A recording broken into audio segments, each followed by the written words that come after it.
نے آج سے پہلے جو بھی کیا تم نے چھوڑو، اس کی ٹینشن نہ لو، سب کچھ بھول بھلا کے اللہ کے سامنے کھڑے ہو جاؤ، محبت کا قیام کرو، عاجزی کا رکوع کرو اور امید کی کیفیتوں سے اللہ کو سجدے کرو، اور 2 رکعت نفل پڑھنے کے بعد اللہ کے سامنے ہاتھ اٹھاؤ، جھولی پھیلاؤ، جتنا گر سکتے ہو، جتنا بچ سکتے ہو بچ جاؤ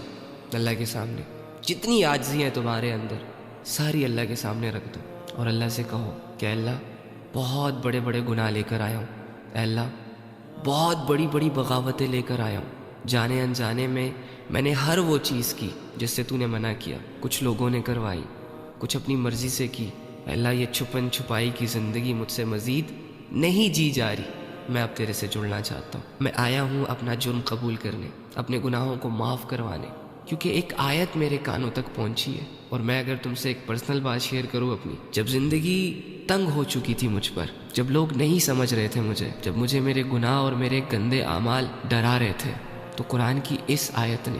مجھے ایک نئی زندگی دی۔ اگر یہ آیت میں نہ پڑھتا تو شاید آج میں آپ لوگوں سے یہاں بات نہ کر رہا ہوتا، اور وہ ہے قُلْ يَا عِبَادِيَ الَّذِينَ أَسْرَفُوا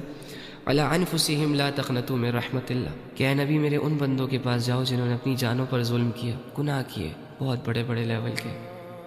اللہ کو ناراض کیا، جاؤ ان کے پاس اور ان سے کہو کہ اللہ کی رحمت سے مایوس نہ ہونا، اللہ سارے گناہوں کو معاف کر دے گا، یہ مت سوچنا کہ اللہ گناہ معاف نہیں کرے گا۔ جب میں نے یہ آیت پڑھی تو میں خوش ہو گیا، مجھے ایک نئی زندگی مل گئی، ایک نیا راستہ مل گیا، تو تم بھی جاؤ اللہ کے پاس اور اللہ سے کہو کہ اللہ میں بھی گنہگار ہوں، اللہ میں بھی ان لوگوں میں شامل تھا جو تجھ سے دور بھاگتے ہیں، لیکن میں آ گیا میرے رب، اب نہیں جاؤں گا، مجھے بھی قبول کر لے، یہ گناہ کیے میں نے، بس ان کو معاف کر دے۔ اللہ سے اپنا حال بیان کرو، اور جب تم معافی مانگو تو خوشی خوشی اٹھو کہ تم نے جس رب کے سامنے اپنے گناہوں کی معافی مانگی ہے نا، وہ بہت بخشنے والا ہے۔ اب یقین کرو اور اس کے بعد سے نئی زندگی شروع کرو۔ کیا مشکل ہے اس میں؟ چھوڑ دو بے حیائی، چھوڑ دو گناہ، چھوڑ دو غفلتیں، کتنی دفعہ کی ہیں تم نے یہ ساری چیزیں، کیا فائدہ ملا؟ کچھ بھی نہیں، آگے بھی نہیں ملنے والا، بس پھر اپنی زندگی عبادتوں کے ساتھ جوڑ لینا، علم کے ساتھ جوڑنا، اچھے لوگوں کے ساتھ اٹھنا بیٹھنا، سب ٹھیک ہو جائے گا۔ اور جو بھی حالت اللہ رب العزت کی طرف سے تم پر آئے اس پر صبر کرنا، اس پر راضی رہنا، اور اللہ سے کہنا کہ اللہ حالت تو بڑی مشکل ہے،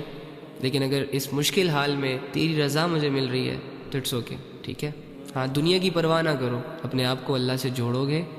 تو ایک مضبوط انسان بن کر لوگوں کے سامنے آ پاؤ گے۔ اگر اللہ سے دور بھاگتے رہے تو باوجود اس کے کہ دنیا میں تمہارے نام کے چرچے ہوگے، لیکن تم اپنے آپ کو کبھی بھی مطمئن نہیں کر سکو گے،